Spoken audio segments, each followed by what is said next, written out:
रामाय रामभद्राय रामचन्द्राय वेदसे रघुनाथाय नाथाय सीताय पतये नमः. നമസ്കാരം. പാലാഴിയിലേക്ക് എല്ലാവർക്കും സ്നേഹപൂർവ്വം സ്വാഗതം. ഇന്നലെ നമ്മൾ ദശരഥ മഹാരാജാവിന്റെ ജീവിതത്തെക്കുറിച്ച് സംസാരിച്ചു. ഇന്ന് രാമായണത്തിലെ 3 മഹത്തായ സ്ത്രീകളെ കുറിച്ചാണ് നമുക്ക് സംസാരിക്കാനുള്ളത്. കൗസല്യ, കൈകേയി, സുമിത്ര. 3 രാജ്ഞിമാർ, 3 അമ്മമാർ. എന്നാൽ അതിലുപരി 3 വ്യത്യസ്ത ജീവിത ദർശനങ്ങൾ. ഒരു കുടുംബത്തെ വാർത്തെടുക്കുന്നത് അച്ഛൻ മാത്രമല്ല, അമ്മയാണ് ആ കുടുംബത്തിന്റെ ഹൃദയം. അമ്മയുടെ ചിന്തകളാണ് പലപ്പോഴും മക്കളുടെ സ്വഭാവമായി മാറുന്നത്. അതുകൊണ്ട് തന്നെ രാമായണത്തിൽ ഈ 3 അമ്മമാർക്ക് അത്രയും വലിയ സ്ഥാനമുണ്ട്. ആദ്യം കൗസല്യ, ശ്രീരാമന്റെ മാതാവ്. അധികാരമുണ്ടായിട്ടും അഹങ്കാരമില്ല, സന്തോഷമുണ്ടായിട്ടും അമിതമായ ആഘോഷമില്ല, ദുഃഖം വന്നിട്ടും ദൈവവിശ്വാസം നഷ്ടപ്പെട്ടില്ല. രാമൻ വനവാസത്തിന് പോകുമെന്നറിഞ്ഞപ്പോൾ ആ അമ്മയുടെ ഹൃദയം തകർന്നു. എന്നിട്ടും അവർ മകനോട് പറഞ്ഞു, ധർമ്മത്തിന്റെ വഴിയിൽ നിന്ന് ഒരിക്കലും മാറരുത്. ഇതാണ് ഒരു അമ്മയുടെ മഹത്വം. സ്വന്തം ദുഃഖത്തേക്കാൾ മകന്റെ ധർമ്മത്തെ വിലമതിച്ച അമ്മ. ഇന്ന് പല മാതാപിതാക്കളും മക്കൾ വിജയിക്കണമെന്ന് ആഗ്രഹിക്കുന്നു. അത് നല്ലതാണ്. പക്ഷേ വിജയത്തോടൊപ്പം നല്ല സ്വഭാവം പഠിക്കുന്നുണ്ടോ? അതാണ് കൗസല്യം നമ്മെ പഠിപ്പിക്കുന്നത്. ഇനി കൈകേയിലേക്ക് വരാം. രാമായണം വായിക്കുമ്പോൾ പലരും കൈകേയിയെ വെറുക്കുന്നു. പക്ഷേ നമുക്കൊരു നിമിഷം ചിന്തിക്കാം. ഒരു കാലത്ത് രാമനെ സ്വന്തം മകനെ പോലെ സ്നേഹിച്ച സ്ത്രീയായിരുന്നു കൈകേയി. യുദ്ധഭൂമിയിൽ ദശരഥന്റെ ജീവൻ രക്ഷിച്ച ധീരവനിത. അപ്പോൾ എന്താണ് അവളെ മാറ്റിയത്? ഉത്തരം ഒന്നേ ഒന്നാണ്: തെറ്റായ ഉപദേശം. മന്ദര എന്ന ഒരാളുടെ വാക്കുകൾ, സംശയം, അസൂയ, ഭയം, ഇവയൊക്കെ ചേർന്നപ്പോൾ ഒരു നല്ല മനസ്സ് വഴിതെറ്റി. ഇന്നും നമ്മുടെ ജീവിതത്തിൽ ഇത് സംഭവിക്കാറില്ലേ?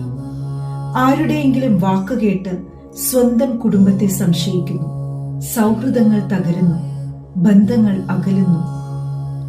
കൈകേയിയുടെ ജീവിതം നമ്മോട് പറയുന്നത്, നമ്മുടെ ജീവിതം മാറ്റിമറിക്കാൻ ഒരു തെറ്റായ ചിന്ത മതി. അതുകൊണ്ട് നമ്മൾ ആരുടെ വാക്കാണ് കേൾക്കുന്നത് എന്നത് വളരെ പ്രധാനമാണ്. ഇനി സുമിത്രയെ കുറിച്ച്. രാമായണത്തിലെ ഏറ്റവും ശാന്തയായ അമ്മ, അധികം സംസാരിക്കാത്തവൾ.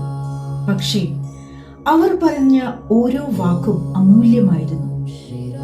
ലക്ഷ്മണൻ വനവാസത്തിന് പോകാൻ തയ്യാറായപ്പോൾ അവർ മകനെ തടഞ്ഞില്ല. പകരം പറഞ്ഞു, രാമൻ ഉള്ളിടമാണ് നിനക്ക് അയോധ്യ. രാമനെ സേവിക്കുന്നത് തന്നെയാണ് നിന്റെ ധർമ്മം. എന്തൊരു മഹത്തായ ചിന്ത! സ്വന്തം മകനെ പിടിച്ചു നിർത്താൻ ശ്രമിച്ചില്ല, ധർമ്മത്തിന്റെ വഴിയിലേക്ക് അയച്ചു. സുമിത്ര നമ്മെ പഠിപ്പിക്കുന്നത് യഥാർത്ഥ സ്നേഹം ബന്ധിച്ചിടുന്നതല്ല, ശരിയായ വഴിയിലേക്ക് നയിക്കുന്നതാണ്. ഈ 3 അമ്മമാരിൽ നിന്ന് നമുക്ക് 3 ജീവിത പാഠങ്ങൾ ലഭിക്കുന്നു. കൗസല്യ പഠിപ്പിക്കുന്നത് സ്നേഹത്തോടൊപ്പം മൂല്യങ്ങൾ നൽകുക. കൈകേയി പഠിപ്പിക്കുന്നത് തെറ്റായ ചിന്തകൾക്കും ദുഷ്പ്രേരണകൾക്കും മനസ്സ് അടിമയാകരുത്. സുമിത്ര പഠിപ്പിക്കുന്നത് നിസ്വാർത്ഥമായ സ്നേഹമാണ് ഏറ്റവും വലിയ സ്നേഹം. ഇന്ന് ഈ വീഡിയോ കാണുന്ന എല്ലാ അമ്മമാർക്കും എന്റെ പ്രണാമം. ഒരു നല്ല അമ്മ ഒരു കുടുംബത്തെ മാത്രമല്ല, ഒരു സമൂഹത്തെയും വാർത്തെടുക്കുന്നു. ഒരു നല്ല അമ്മയുടെ മടിയിൽ നിന്നാണ് നല്ല മനുഷ്യരും നല്ല നേതാക്കളും ജനിക്കുന്നത്. ഇന്നത്തെ ചിന്ത: ഇന്ന് നിങ്ങൾക്ക് അമ്മ ജീവനോടെ ഉണ്ടെങ്കിൽ അവരെ ഒന്ന് വിളിക്കൂ, അവരുടെ കൈ പിടിക്കൂ. അമ്മേ നന്ദി, ഈ 2 വാക്കുകൾ മാത്രം പറയൂ. അവർ ഈ ലോകത്തില്ലെങ്കിൽ അവരെ സ്നേഹത്തോടെ ഓർക്കൂ. അമ്മയുടെ അനുഗ്രഹം ജീവിതത്തിലെ ഏറ്റവും വലിയ സമ്പത്താണ്. നാളത്തെ വീഡിയോയിൽ നമുക്ക് രാമായണത്തിലെ മഹാനായ ഒരു ഗുരുവിനെ പരിചയപ്പെടാം. വിശ്വാമിത്ര മഹർഷി. ഒരു രാജാവ് എങ്ങനെ മഹർഷിയായി? എന്തുകൊണ്ടാണ് അദ്ദേഹം ശ്രീരാമനെ വനത്തിലേക്ക് കൂട്ടിക്കൊണ്ടുപോയത്? ഓരോ മനുഷ്യന്റെയും ജീവിതത്തിൽ ഒരു ഗുരുവിന്റെ സ്ഥാനം എന്താണ്? അതാണ് നാളത്തെ വിഷയം. ഈ വീഡിയോ നിങ്ങൾക്ക് ഇഷ്ടമായെങ്കിൽ ലൈക്ക് ചെയ്യുക, പാലാഴി ചാനൽ സബ്സ്ക്രൈബ് ചെയ്യുക, നിങ്ങളുടെ കുടുംബാംഗങ്ങളുമായും സുഹൃത്തുക്കളുമായും പങ്കുവയ്ക്കുക. ഈ കർക്കിടക മാസത്തിൽ ശ്രീരാമന്റെ കൃപയും സീതാദേവിയുടെ കരുണയും എല്ലാ അമ്മമാരുടെ അനുഗ്രഹവും നിങ്ങളുടെ ജീവിതത്തിൽ നിറഞ്ഞിരിക്കട്ടെ. ജയ് ശ്രീറാം. നന്ദി, നമസ്കാരം.